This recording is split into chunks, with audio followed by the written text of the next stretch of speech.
السلام علیکم۔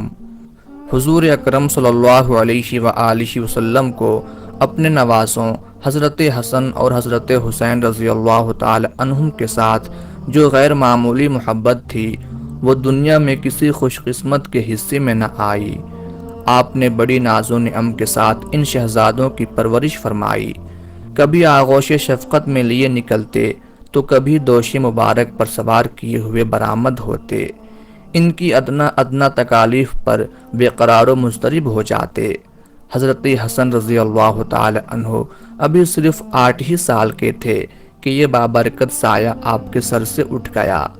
دوستو، یہ کہتے ہوئے ایک مسلمان کا دل دہل جاتا ہے کہ نبی پاک صلی اللہ علیہ وآلہ وسلم کی اتنی محبوب ہستیوں کو آپ کے اس دنیا سے پردہ فرمانے کے صرف 40 اور 50 سال بعد اس امت نے اس بے دردی اور شفافیت کے ساتھ قتل کیا کہ جس کا ذکر ہونے پر آج بھی تمام انسانیت لرز اٹھتی ہے۔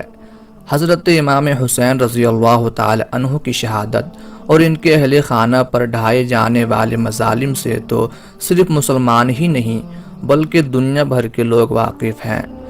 آج ہم آپ کو حضرت امام حسن رضی اللہ تعالی عنہ کی شہادت کا واقعہ سنانے والے ہیں، جو اپنے آپ میں خود رنج و الم اور شفافیت کی ایک دردناک داستان ہے۔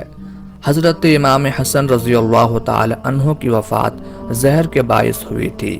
یوں تو آپ کو آپ کی زندگی میں متعدد مرتبہ زہر دیا گیا تھا، لیکن اللہ رب العزت نے آپ کو ہر مرتبہ شفا نصیب فرمائی۔ لیکن جو زہر آپ کو آخری مرتبہ دیا گیا وہ ہیرے کو پیس کر مشکیزہ کے اندر ڈال دیا گیا۔ زہر دینے کا یہ واقعہ مختلف کتب میں کچھ اس طرح بیان کیا جاتا ہے کہ ایک مرتبہ حضرت امام حسن رضی اللہ تعالی عنہ نے ایک خواب دیکھا جس میں حضور اکرم صلی اللہ علیہ وآلہ وسلم نے آپ سے جلد ملاقات کرنے کی خوشخبری سنائی تھی۔ اس خواب کے بعد ہی حضرت حسن رضی اللہ تعالی عنہ کے پانی کے مشکیزے میں زہر گھول دیا گیا تھا۔ اس مرتبہ دیا گیا یہ زہر ایک ہیرے کو پیس کر بنایا گیا تھا، جو اس وقت کے مطابق دنیا کا سب سے خطرناک ترین زہر کہلاتا تھا۔ روایتوں میں آتا ہے کہ مورخین لکھتے ہیں کہ آپ کے کلیجے کے 72 ٹکڑے ہوئے، بعض نے لکھا کہ 80 ٹکڑے ہوئے، بعض نے لکھا کہ آپ کی آنتوں اور کلیجے کے 100 سے زیادہ ٹکڑے ہوئے۔ جب آپ قے کرتے تو وہ ٹکڑے ہو کر گرتے۔ سوچئے ذرا یہ ہیرا کیا ہوتا ہے، اس کو کانچ پہ چلائیں تو کانچ کٹ جاتا ہے۔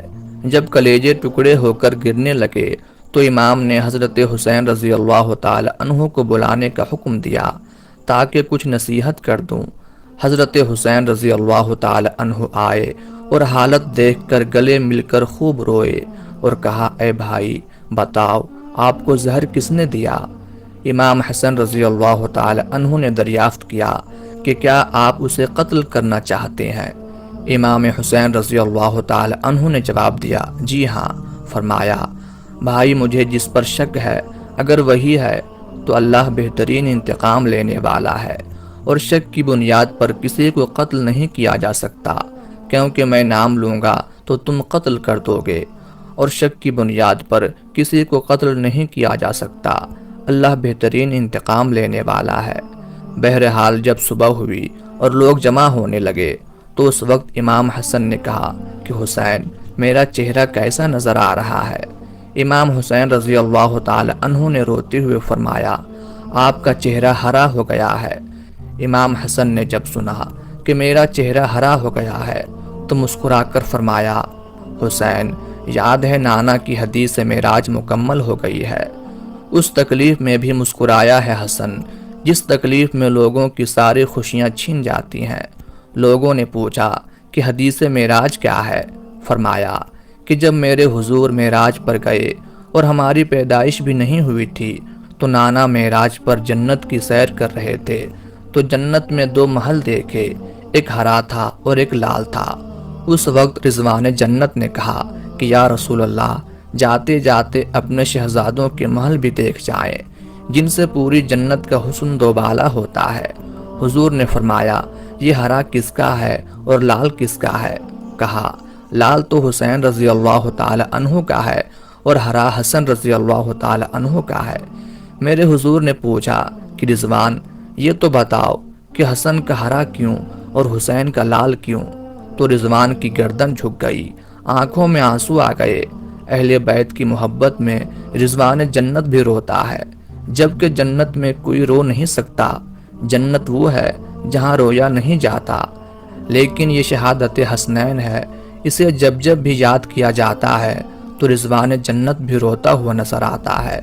رضوان کی عرض کرنے کی ہمت نہ ہوئی تو حضرت جبرائیل علیہ السلام آئے اور عرض کی، یا رسول اللہ میں بتاتا ہوں، اللہ کے حکم سے یہ ہرا اس لیے ہے کہ حضرت حسن رضی اللہ تعالی عنہ کو زہر دیا جائے گا اور ان کا چہرہ اور جسم ہرا ہو جائے گا، اور حضرت حسین رضی اللہ تعالی عنہ کو کربلا میں شہید کیا جائے گا، اور شہادت کی وجہ سے خون سے سارا جسم لال ہو جائے گا، اس لیے حسن کا ہرا اور حسین کا لال محل ہے۔ دیکھا، حضور کی یہ حدیث معراج پوری ہو رہی ہے۔ اس کے بعد حضرت حسن رضی اللہ تعالی عنہ نے لوگوں کو جانے کا حکم دیا اور گھر والوں کو ٹھہرنے کا کہا۔ اس وقت امام حسن کے 3 یا 4 بیٹے تھے۔ ان بیٹوں میں ایک بڑا بیٹا تھا جس کی عمر صرف 7 سال تھی۔ وہ بڑا خوبصورت تھا اور نام قاسم تھا، اور ماں کا نام ام فروہ تھا۔ ام فروہ قاسم کے سر پر ہاتھ پھیرتیں اور اپنے شوہر کی طرف دیکھتیں، گویا ان کے سامنے اپنی بیوگی گھوم رہی تھی۔ ہائے بیوگی، ہائے بے بسی، لیکن زبان سے کچھ کہہ نہ سکتی تھی۔ جب سب لوگ چلے گئے، حتیٰ کہ کوئی نہ بچا، تو حضرت حسن رضی اللہ تعالی عنہ نے اپنے بازو پر بندھے تعویذ کو کھولنے کا حکم ام فروہ کو دیا۔ تعویذ کھولا اور کھول کر حضرت حسن نے کہا، میرے بیٹے قاسم کو میرے پاس لاؤ۔ اپنے ہاتھوں سے وہ تعویذ بیٹے کے بازو پر باندھ دیا اور فرمایا، بیٹا، ایک وقت آئے گا جب تو شدید مصیبت میں گرفتار ہو جائے گا، اس وقت یہ تعویذ کھول کر دیکھ لینا۔ اس کے بعد حضرت حسین رضی اللہ تعالی عنہ کو بلا کر وصیت کی اور کہا، حسین، صبر سے کام لینا، اور میری تمنا ہے کہ جس وقت میرا جنازہ اٹھے تو مجھے نانا کے قدموں میں دفن کر دینا۔ میں نانا کے قدموں میں دفن ہونا چاہتا ہوں۔ امام عالی مقام 28 صفر کو، ایک روایت کے مطابق 29 صفر کو، اور ایک روایت کے مطابق 5 ربیع الاول کو شہید ہوئے۔ اس طرح سے کہ آپ کا پورا جسم ہرا ہو چکا تھا اور اندر کی آنتوں کے ٹکڑے قے کی صورت میں باہر گرے ہوئے تھے۔ حضرت حسن رضی اللہ تعالی عنہ کی شہادت ہوئی تو آپ کی تجہیز و تدفین کے لیے جنازہ اٹھایا گیا۔ لیکن یہ بھی تاریخ کا بدترین باب ہے کہ جب حضرت امام حسن رضی اللہ تعالی عنہ کو تدفین کے لیے حضرت عائشہ رضی اللہ تعالی عنہا کی حجرے تک لے جایا گیا تو مروان نامی بدبخت انسان نے امام حسن کی تدفین یہاں نہ ہونے دی، یہاں تک کہ یہ ذلیل انسان حضرت امام حسن رضی اللہ تعالی عنہ کے جنازے پر تیر چلانے سے بھی باز نہ رہا۔ دوستو، یہ تمام باتیں اہل تشیع اور اہل سنت دونوں ہی مکاتب فکر کے مورخین نقل کرتے ہیں کہ حضرت امام حسن رضی اللہ تعالی عنہ کے جنازے پر کئی تیر چلائے گئے تھے۔ بہرحال جھگڑا و فساد سے بچنے کی خاطر حضرت امام حسین رضی اللہ تعالی عنہ نے اپنے بھائی حضرت امام حسن کے جسد مبارک کو جنت البقیع کے قبرستان میں اپنی والدہ کی قبر کے پاس دفن کر دیا۔ دوستو، اب سوال یہ پیدا ہوتا ہے کہ حضرت امام حسن کو زہر کس نے دیا؟ یہ بات پچھلے 1400 سال سے مختلف مورخین اور مفسرین کے درمیان اختلاف کا باعث ہے۔ بعض علماء اس بات پر اپنی رائے کا اظہار کرتے ہیں تو بعض لوگ اس بات پر سکوت اختیار کرتے ہیں۔ البتہ ایک عورت کا نام جو اہل تشیع اور اہل سنت دونوں ہی مسالک کے علماء نے اپنی کتابوں میں تحریر کیا ہے، وہ جودہ بنت اشعث کا ہے۔ مشہور مورخ بلازری کے مطابق یہ ایک یمنی عورت تھی جو اپنے باپ اشعث کی چالاکی کے باعث حضرت امام حسن کی بیوی بنی۔ یہ پورا کا پورا خاندان حضرت علی رضی اللہ تعالی عنہ کے خاندان سے نفرت کرتا تھا۔ یہی وہ عورت تھی کہ جس نے حضرت امام حسن رضی اللہ تعالی عنہ کے پانی کے مشکیزے میں زہر ملا دیا تھا۔